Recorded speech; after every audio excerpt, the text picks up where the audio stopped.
Hi, എല്ലാവരും സുഖമായിരിക്കുന്നു എന്ന് കരുതുന്നു. ഇന്ന് വീഡിയോ ഇടാൻ അല്പം താമസിച്ചു പോയി. അമ്മയും കൊണ്ട് ഹോസ്പിറ്റലിൽ പോയിരിക്കുകയായിരുന്നു. ഹോസ്പിറ്റലിൽ പോയുള്ള അവസ്ഥ അറിയാമല്ലോ, ഒരുപാട് സമയമെടുക്കും. നമ്മൾ തുണ്ടൊക്കെ എടുത്ത് പിന്നെ നേരത്തെ ബുക്ക് ചെയ്തിട്ടുണ്ടായിരുന്നു എങ്കിലും പിന്നെ നമ്മളിപ്പം ചെന്ന് അത് ഒന്നുകൂടെ ബുക്ക് ചെയ്ത് പിന്നെ അത് പേര് വിളിച്ച് വരുമ്പോഴത്തേനും കുറേ സമയമെടുക്കും. പിന്നീട് ആ മരുന്ന് വാങ്ങാൻ നിൽക്കുന്നിടത്ത് കൂപ്പൺ എടുക്കണം. എല്ലാം എടുത്ത് വന്നപ്പോഴത്തേനും ഉച്ച കഴിഞ്ഞു. പിന്നെ ചോറൊക്കെ ഉണ്ട് അങ്ങനെ ഇരിക്കുകയാണ്. അമ്മയ്ക്ക് നല്ല സുഖമില്ല. അമ്മയ്ക്ക് വാതത്തിൻ്റെ അസുഖമാണ്. കുറേ വർഷങ്ങളായി തുടങ്ങിയിട്ട്. ഒരു 60 വയസ്സ് മുതലൊക്കെ ഈ വാദം തുടങ്ങി. ഇത് റുമറ്റോയിഡ് ആർത്രൈറ്റിസ് എന്നാണ് ഇതിന് പറയുന്നത്. ആമവാദം എന്നാണ് പറയുന്നത്. പണ്ടൊക്കെ ഇതൊന്നും വലിയ ആൾക്കാർ വലിയ കാര്യമാക്കാതെ കൊണ്ട് നടക്കും, നീരും വേദനയൊക്കെ ആണെങ്കിലും. ഇതിന് അതിശക്തമായ വേദനയാണ് കേട്ടോ. സാധാരണ നമ്മുടെ നീര് വരുമ്പോൾ കാലിലും കൈക്കുമൊക്കെ ഒരു നീര് വന്ന് ഒരു വേദനയൊക്കെ വന്നാൽ നമ്മളങ്ങ് സഹിക്കും. ഇതിന് പക്ഷേ സഹിക്കാൻ പറ്റാത്ത വേദനയായി ഈ റുമറ്റോയിഡ് ആർത്രൈറ്റിസിനുള്ളത്. ഇത് വന്നാൽ പിന്നെ ശരീരമൊന്നും വിട്ട് മാറത്തുമില്ല. ഇത് നമ്മളിങ്ങനെ എല്ലാ പ്രാവശ്യവും ഗുളിക കഴിച്ചിരിക്കാനേ പറ്റുള്ളൂ. പാരമ്പര്യമായിട്ടൊന്നും വരുന്ന അസുഖമല്ലെന്നാണ് തോന്നുന്നത്. പക്ഷേ എനിക്ക് തോന്നുന്നു ഒരു 60 വയസ്സ്. അതിന് മുമ്പ് നമ്മൾ ഓർത്തോയെയും പിന്നെ ആയുർവേദം പിന്നെന്തോ ന്യൂറോയൊക്കെ കൊണ്ട് കാണിച്ച് വേദന ഓരോ പ്രാവശ്യം കൈക്ക് വേദന, കൈ പൊക്കാൻ വയ്യ, നടുവേദന, കാല് വേദന, മുട്ടുവേദന, ഇങ്ങനെ ഓരോ വേദനകളായിരുന്നു. അപ്പോഴൊക്കെ പോവും, ഇഞ്ചക്ഷൻ എടുക്കും, മരുന്ന് ഗുളിക പെയിൻ കില്ലർ കിട്ടും, അത് വാങ്ങിക്കൊണ്ടുവരും, കഴിക്കും. അങ്ങനെ കുറേ വർഷങ്ങൾ അങ്ങനെ കഴിച്ചു. പിന്നീട് ഇത് മുട്ടിന് തേയ്മാനമാണെന്നൊക്കെ പറഞ്ഞ് അങ്ങനെ കുറേ നാൾ കഴിഞ്ഞ് പിന്നാണിത് ആമവാദമാണെന്ന് കണ്ടെത്തുന്നത്. അങ്ങനെ പിന്നെ തിരുവനന്തപുരം അനന്തപുരി ഹോസ്പിറ്റലായിരുന്നു കുറേ നാൾ കാണിച്ച്. പിന്നീട് ചാത്തന്നൂർ ഒരു ഡോക്ടർ വന്ന് അത് പുള്ളിയെ കാണിച്ച്. അത് കഴിഞ്ഞ് പിന്നെ കൊട്ടാരക്കര വിജയാസ് ഹോസ്പിറ്റലിൽ ഒരു ഡോക്ടറുണ്ട് വന്ന് അത് അങ്ങനെ ഇതിനൊക്കെ അപൂർവം. ഈ റുമറ്റോയിഡ് ആർത്രൈറ്റിസിന് ഡോക്ടേഴ്സ് കുറവാണ് കേട്ടോ.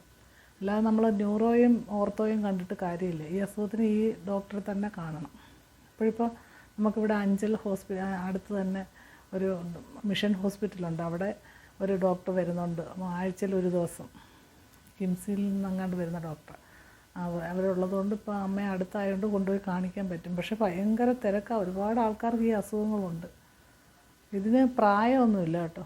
എപ്പോൾ വേണമെങ്കിലും വരും. കൊച്ചു കുട്ടികൾ മുതൽ ഒരു പ്രായമുള്ള ആൾക്കാർ വരെ അവിടെ വരുന്നുണ്ട്.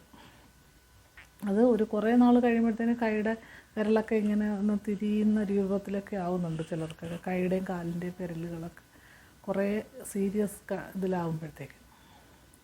ഇതിന് ഒറ്റൊരു മാർഗ്ഗമുള്ളൂ. എല്ലാ പ്രാവശ്യം പോകുമ്പോഴും ബ്ലഡ് ചെക്ക് ചെയ്യുക, വാദത്തിൻ്റെ ഒരു കൗണ്ടുണ്ട് അത് നോക്കുക. പിന്നെ കുറേ നാൾ നോക്കുമ്പോൾ എന്തെങ്കിലും കുറവുണ്ട്, പിന്നെ ഇത് ലിവർ ഫങ്ഷന്, കിഡ്നി ഫങ്ഷനൊക്കെ ഒരു മാസത്തിൽ ഒരു പ്രാവശ്യം നോക്കും. എന്ന് വെച്ചാൽ ഇത്രയും പെയിൻ കില്ലറും പല പല ഗുളികകളല്ലേ കഴിക്കുന്നത്. അതുകൊണ്ട് നമ്മുടെ ലിവറിനോ കിഡ്നിക്കോ എന്തെങ്കിലും ഫങ്ഷൻസിന് വേരിയേഷൻ ഉണ്ടോ എന്ന് അറിയാൻ വേണ്ടിയിട്ട് ഒരു മാസത്തിലോ 2 മാസം കൂടുമ്പോഴോ അത് നോക്കും.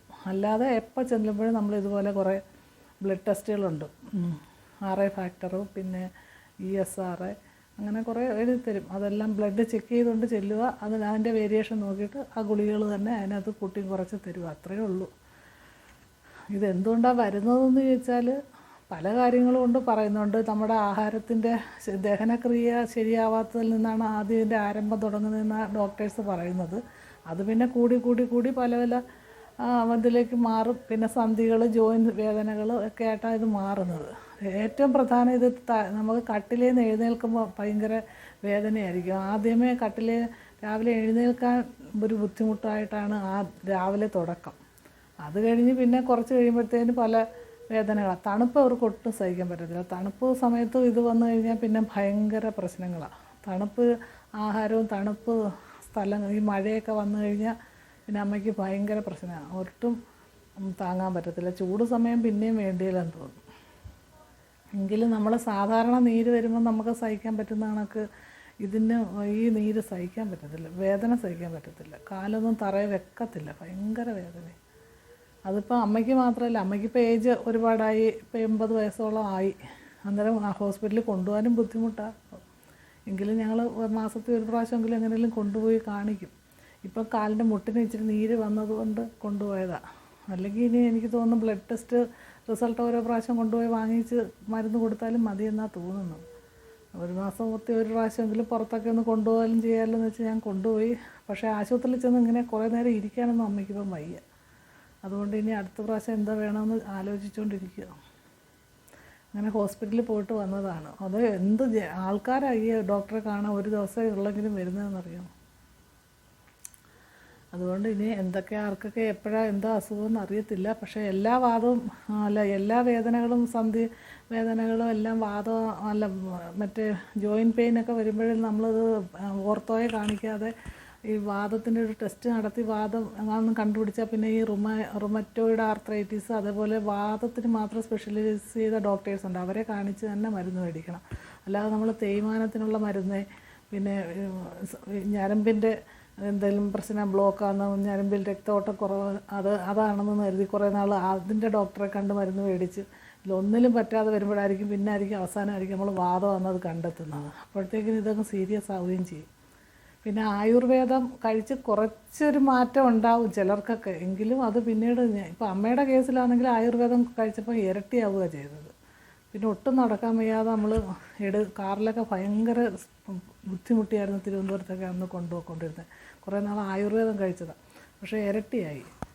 ഇനി ആയുർവേദത്തിൽ ചിലർക്ക് മാറ്റം ഉണ്ടാകുന്നുണ്ടോ എന്ന് എനിക്കറിയാൻ വയ്യ. ഇനി പല സ്റ്റേജ് ഉണ്ടല്ലോ, അതുകൊണ്ട് എനിക്കറിയത്തില്ല. കൂടുതലും ഇംഗ്ലീഷ് മരുന്നിലാണ് ഇത് പിടിച്ച് നിർത്താൻ പറ്റുന്നുള്ളൂ. അല്ലാതെ അവർക്ക് കട്ടിലേൽ നിന്ന് എണീക്കാൻ പോലും പറ്റത്തില്ല. നമ്മളിങ്ങനെ രണ്ടുപേരും പിടിച്ച് പൊക്കുകയും കിടത്തുകയൊക്കെ വേണ്ടുന്ന ഒരവസ്ഥയിലൂടെ കടന്നു. ഇപ്പം പിന്നെ അത്ര ആവുന്നതിന് മുമ്പേ നമ്മളങ്ങ് ഹോസ്പിറ്റലിൽ കൊണ്ടുപോയി അതുകൊണ്ട് കുഴപ്പമില്ല. തന്നെ ബാത്റൂമിൽ പോയി കുളിക്കുകയൊക്കെ ചെയ്യുന്നുണ്ട്. അത്രയൊക്കെ ചെയ്യുന്നത് തന്നെ ഒരു ഭാഗ്യം. അല്ലാതെ ജോലിയൊന്നും ചെയ്യാൻ പറ്റത്തില്ല, ഇത്രയും ഏജും ഇത്ര ആയതുകൊണ്ട്. പിന്നെ ഇവർക്ക് വേറെ എന്ന് വെച്ചാൽ ആഹാര കാര്യത്തിലൊക്കെ കുറച്ച് നിയന്ത്രണങ്ങൾ വ്യായാമവും ഒക്കെ ചെയ്താൽ ഏർലി സ്റ്റേജിലൊക്കെ കുറച്ചൊക്കെ മാറ്റം ഉണ്ടാകുമെന്ന് ഡോക്ടേഴ്സ് പറയുന്നുണ്ട്. വ്യായാമം ചെയ്യുക, പിന്നെ ഇവർക്ക് ദഹന വ്യവസ്ഥയ്ക്ക് പിടിക്കാത്ത ആഹാരങ്ങളൊന്നും കഴിക്കാതിരിക്കുക. അത് കുറച്ച് ഡയറ്റ് ചാർട്ടൊക്കെ തരും. അതനുസരിച്ചൊക്കെ ചെയ്യുവാണെങ്കിൽ കുറച്ചൊക്കെ ഒരു വ്യത്യാസം കാണുമെന്നാണ് ഡോക്ടേഴ്സ് പറയുന്നത്. പക്ഷേ നമ്മൾ ഈ അമ്മയ്ക്കൊന്നും അതൊന്നും പറഞ്ഞാൽ കേൾക്കത്തില്ല. അവർക്ക് നല്ല ഇഷ്ടമുള്ള ആഹാരങ്ങളൊക്കെ അവർ കഴിക്കാറുള്ളൂ. ചിലർക്ക് പാലുൽപ്പന്നങ്ങളോ തൈര് അങ്ങനത്തെയൊക്കെ കഴിക്കുമ്പോഴും ചിലർക്ക് ഈ അസുഖം കൂടുന്നതായിട്ട് കാണാറുണ്ടെന്ന് പറയുന്നുണ്ട്. പിന്നെ എല്ലാം കുഴപ്പമില്ല, ഇങ്ങനെ ഗുളികയൊക്കെ കഴിച്ചങ്ങ് നടക്കാനേ പറ്റുള്ളൂ. ഇത് ശരീരത്തിൽ നിന്ന് പോകത്തില്ല, എപ്പോഴും ഇത് കൂടിയും കുറഞ്ഞും ഇരിക്കും. അതിനാണ് ഈ ബ്ലഡ് ടെസ്റ്റ് ചെയ്യണമെന്ന് പറയുന്നത്. അങ്ങനെ ഇന്ന് ഹോസ്പിറ്റലായിരുന്നു. പോയിട്ടൊക്കെ തിരിച്ചു വന്നപ്പോൾ 2-2:30 മണിയായി. പിന്നെ വേറെ എന്തുണ്ട് വിശേഷം? ഇന്ന് പ്രത്യേകിച്ച് വേറെ വിശേഷങ്ങളൊന്നും പറയാനില്ല. നല്ല ചൂടാണ് വെളിയിലൊക്കെ. അതൊക്കെ കഴിഞ്ഞ് ഇങ്ങനെ ചോറൊക്കെ കൊണ്ടിട്ട് വന്നിരുന്നതാണ്. അപ്പോഴാണ് ഇന്ന് വീഡിയോ ഒന്നും എടുത്തിട്ടില്ലെന്ന് ഓർത്തത്. അപ്പോൾ ഞാൻ ഓർത്ത് എന്നാൽ ഇതിനെക്കുറിച്ചും പറയുകയും ചെയ്യാം, നിങ്ങളോടൊക്കെ അല്പ നേരം സംസാരിക്കുകയും ചെയ്യാമെന്ന് കരുതി. ഇത് ഇനി ആർക്കൊക്കെ ഇതുപോലത്തെ അസുഖമുള്ളവർ ഒന്ന് ശ്രദ്ധിക്കുക കേട്ടോ. ആശുപത്രിയിൽ പോയി വേറെ മറ്റേ ഓർത്തോയും മറ്റേ ന്യൂറോയൊക്കെ കണ്ട് നമ്മൾ അസുഖം കൂട്ടാതെ ഈ വാദത്തിൻ്റെ ടെസ്റ്റ് നടത്തി ആ ഡോക്ടറെ തന്നെ കാണാൻ ശ്രമിക്കുകയൊക്കെ ചെയ്യുക. എല്ലാവർക്കും ഒരു പ്രായമാകുമ്പോൾ വരുന്ന അസുഖമല്ല ഇതല്ല. 10 വയസ്സ് മുതലുള്ള കുട്ടികൾക്ക് വരെ വരാൻ സാധ്യതയുള്ള അസുഖം. എത്ര ഏജ് ഉള്ളവർക്കും വരും. അതുപോലെ എത്ര കൊച്ചു കുട്ടികൾ മുതൽ വരാനും സാധ്യതയുണ്ടെന്നാണ് ഡോക്ടേഴ്സൊക്കെ പറയുന്നത്. ആർക്കും വരാതിരിക്കട്ടെ. ഇത്രയും വേദനയൊന്നും നമുക്ക് സഹിക്കാൻ പറ്റത്തില്ല. അതുപോലെ എഴുന്നേൽക്കാൻ പറ്റത്തില്ല. എല്ലാം കൊണ്ടും ഭയങ്കര ബുദ്ധിമുട്ടുള്ള ഒരു അസുഖമാണ് ഇത്. വന്നു കഴിഞ്ഞാൽ നമ്മളെ അങ്ങ് സ്ട്രെസ്സ്, വിഷമവും ക്ഷീണവും തളർച്ചയും ദേഷ്യവും എല്ലാം തോന്നും. അമ്മയ്ക്ക് എപ്പോഴും അങ്ങനത്തെ പ്രശ്നങ്ങളാണ്. ഇത് ഈ അസുഖം വരുമ്പോഴത്തേക്കിന് ഭയങ്കര ദേഷ്യമാണ് നമ്മളോടൊക്കെ. ഇച്ചിരി കുറഞ്ഞു കഴിയുമ്പോൾ ഇച്ചിരി ആൾ ഹാപ്പിയാണ്. എന്ത് ചെയ്യാനാ, വേദന സഹിക്കാൻ പറ്റാത്തതുകൊണ്ടായിരിക്കും. നല്ല നമുക്ക് ക്ഷമിക്കാം, എല്ലാം എന്ത് ചെയ്യാൻ പറ്റും. ആർക്കും വരാതിരിക്കട്ടെ. ഞങ്ങൾക്കൊന്നും വരില്ലെന്ന് ഞങ്ങളിങ്ങനെ പ്രാർത്ഥിച്ചുകൊണ്ടിരിക്കുക. പാരമ്പര്യമുള്ള അസുഖം അല്ലെന്ന് പറയുന്നു. എങ്കിലും ഇനി കുറച്ചുകൂടെ ഏജൊക്കെ ആകുമ്പം വരുന്നോന്നും അറിയത്തില്ല. എല്ലാവരും കുറച്ചൊക്കെ വ്യായാമമൊക്കെ ചെയ്ത് ഭക്ഷണത്തിലൊക്കെ ഒരു ക്രമീകരണങ്ങളൊക്കെ വരുത്തി കുറച്ചൊക്കെ മൈൻഡൊക്കെ ഫ്രഷാക്കി സന്തോഷവാന്മാരും സന്തോഷവതികളുമായിട്ടൊക്കെ ഇരിക്കുകയെങ്കിൽ കുറച്ച് സ്ട്രെസ്സൊക്കെ കുറച്ച് ഇരിക്കുകയെങ്കിൽ നമുക്കും കുറച്ച് നല്ല ആരോഗ്യത്തോടുകൂടി ഇരിക്കാമെന്നാണ് കരുതുന്നത്. മറ്റൊരു വിഷയമായി വീണ്ടും കാണാം. ബൈ.